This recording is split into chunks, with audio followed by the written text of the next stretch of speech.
നമസ്കാരം. ലോക്സഭാ തിരഞ്ഞെടുപ്പിന് ദിവസങ്ങൾ മാത്രം ശേഷിക്കെ BJP അനുകൂല ലേഖനവുമായി വരാപ്പുഴ അതിരൂപതയുടെ മുഖപത്രമായിട്ടുള്ള ജീവദീപ്തി മോദിയെ പ്രശംസ കൊണ്ട് മൂടുകയും കമ്മ്യൂണിസ്റ്റ് പാർട്ടിയെ രൂക്ഷമായ ഭാഷയിൽ വിമർശിക്കുകയും ചെയ്ത ലേഖനം എഴുതിയിരിക്കുന്നത് ആലപ്പുഴ രൂപതയിലെ വൈദികനായിട്ടുള്ള ഫാദർ സേവ്യർ കുടിയാംശ്ശേരിയാണ്. ഇതിന് പിന്നാലെ ലേഖനം വലിയ രീതിയിൽ വിവാദങ്ങൾക്ക് തിരികൊളുത്തിയിരിക്കുകയാണിപ്പോൾ. അതായത് BJPക്ക് ഇനിയും ഐത്തം കൽപ്പിക്കേണ്ട കാര്യമില്ല എന്നാണ് ലേഖനത്തിൽ മുഴുവനായും അദ്ദേഹം പറയുന്നത്. BJPയിൽ അഴിമതി ഇല്ലെന്നാണ് മനസ്സിലാക്കാൻ കഴിയുന്നത് എന്നും അത്തരത്തിൽ പറഞ്ഞ ആ ലേഖനത്തിൽ രൂക്ഷമായ ഭാഷയിലാണ് പക്ഷേ കമ്മ്യൂണിസ്റ്റ് പാർട്ടിയെ വിമർശിച്ചിരിക്കുന്നത്. കോൺഗ്രസിനെയും ഇത് കടന്നാക്രമിക്കുന്നുണ്ട് എന്നതാണ് ശ്രദ്ധേയമായത്. കമ്മ്യൂണിസം അറിയാവുന്നവർ കമ്മ്യൂണിസ്റ്റ് പാർട്ടിയിലില്ലെന്നും ഇപ്പോൾ ഉള്ളവർ അവരുടെ പാർട്ടിക്കാരെ മാത്രം സേവിക്കുകയാണ് എന്നും ലേഖനം വിമർശിക്കുന്നുണ്ട്. കോൺഗ്രസിലും പ്രതീക്ഷയില്ല എന്നാണ് ലേഖനം വ്യക്തമാക്കുന്നത്. പുതിയ തലമുറ കോൺഗ്രസിൽ നിന്ന് മാറി ചിന്തിക്കാൻ തുടങ്ങിയിരിക്കുന്നു. ഇന്ത്യ മുന്നണിക്ക് ദാർശനികമായ അടിത്തറയില്ല എന്നും ലേഖനത്തിൽ പറയുന്നു. BJP കേരളത്തിൽ അക്കൗണ്ട് തുറക്കാൻ സാധ്യത ഉണ്ട് എന്നും പ്രധാനമന്ത്രി നരേന്ദ്രമോദിക്ക് വിദേശത്തുൾപ്പെടെ വലിയ സ്വീകാര്യത ലഭിക്കുന്നുവെന്നും ലേഖനം ചൂണ്ടിക്കാണിക്കുന്നു എന്നുള്ളതാണ് ഏറ്റവും വലിയ പ്രത്യേകത. UDFും LDFും സെക്കുലർ അല്ലെന്നും UDF മുസ്ലിം ലീഗിന് അടിയറവ് പറഞ്ഞിരിക്കുകയാണ് എന്നും ഇടതുപക്ഷവും ഇക്കാര്യത്തിൽ മോശമല്ല എന്നും അവരെ സ്വന്തം പാളയത്തിൽ എത്തിക്കാൻ വേണ്ടിയിട്ട് ശ്രമങ്ങൾ നടത്തുകയാണ് എന്നും ലേഖനം ചൂണ്ടിക്കാട്ടുന്നുണ്ട്. മുസ്ലിം ലീഗിനെക്കുറിച്ച് BJPയുടെ വികസന പ്രവർത്തനങ്ങൾ കണ്ടില്ലെന്ന് നടിക്കാനാവില്ല എന്നുകൂടി പറയട്ടെ എന്ന് ലേഖനം പറയുന്നു. അവർ കരുത്തോടെ ഇന്ത്യ ഭരിക്കുകയാണ്. ഇക്കുറി BJP കേരളത്തിൽ അക്കൗണ്ട് തുറക്കുവാനാണ് സാധ്യത എന്നുകൂടി പറയാതിരിക്കാൻ കഴിയുന്നില്ല. ഇനിയും ഐത്തം കൽപ്പിച്ചവരെ പുറത്തു നിർത്തിയാൽ അവർ നമ്മയും നാളെ പുറത്തു നിർത്തുവാനുള്ള സാധ്യതയാണ് ഉള്ളത് എന്ന് ലേഖനത്തിൽ അടിവരയിട്ട് പറയുകയാണ്.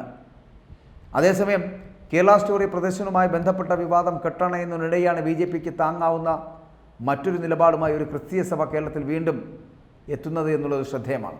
ഇത് വരാപ്പുഴ അതിരൂപതയുടെ ഔദ്യോഗിക നിലപാടായി കണക്കാക്കാൻ കഴിയില്ല എന്നാണ് പക്ഷേ ഒരു വിഭാഗം ചൂണ്ടിക്കാണിക്കുന്നത്.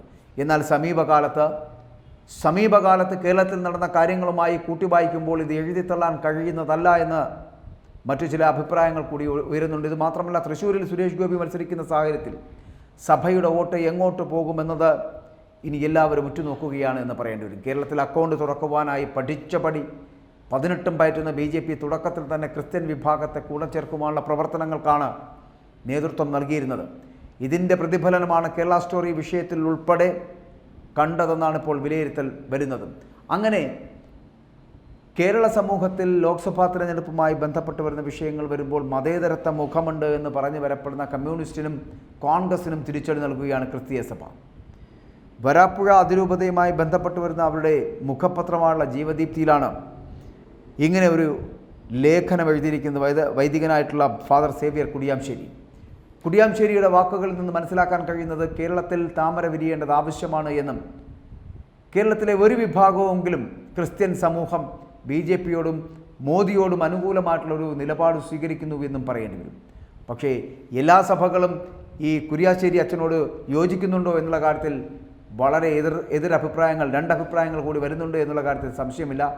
അതായത് വൈദികനായ വരാപ്പുഴയുടെ വൈദികനായിട്ടുള്ള സേവ്യർ കുടിയാംശ്ശേരിക്ക് വേണമെങ്കിൽ അത്തരത്തിൽ വ്യക്തിപരമായി പറയാൻ കഴിയും. പക്ഷേ ഇത് വരാപ്പുഴ അതിരൂപതയുടെ ഔദ്യോഗികമായിട്ടുള്ള നിലപാടാണ് എന്ന് പറയാൻ കഴിയില്ല എന്ന് തന്നെയാണ് ഒരു വിഭാഗം അച്ഛന്മാരടക്കമുള്ള പറയുന്നത് എന്ന് പറയേണ്ടി വരുന്നു. എന്തായാലും ക്രിസ്ത്യൻ സമൂഹം ഉണർന്നെണീക്കുകയും അവർ കൂടി BJPക്ക് അനുകൂലമായിട്ടുള്ള ഒരു സ്ഥിതിവിശേഷം അല്ലെങ്കിൽ അവർക്ക് BJPക്ക് അനുകൂലമാകുന്ന തരത്തിലുള്ള പ്രവർത്തനങ്ങൾ നടത്തുകയും ചെയ്താൽ കേരളത്തിൽ മോദി സ്വപ്നം കാണുന്നത് പോലെ ലോക്സഭയിൽ 2 അതിലധികമോ സീറ്റുകൾ നേടി മുന്നോട്ട് പോകുവാനുള്ള സാഹചര്യം ഈ ഒരു അവസരത്തിൽ BJPക്കുണ്ട് എന്ന് തന്നെ പറയേണ്ടി വരുന്നു. അതുകൊണ്ട് ക്രൈസ്തവ സഭകളുടെ കൂടി വോട്ട് ലഭിക്കുന്ന ഒരു സാഹചര്യം ഉണ്ടാകുവാനുള്ള സാധ്യതയാണ് ഈ ലേഖനത്തിൽ നിന്ന് മനസ്സിലാക്കാൻ കഴിയുന്നത്.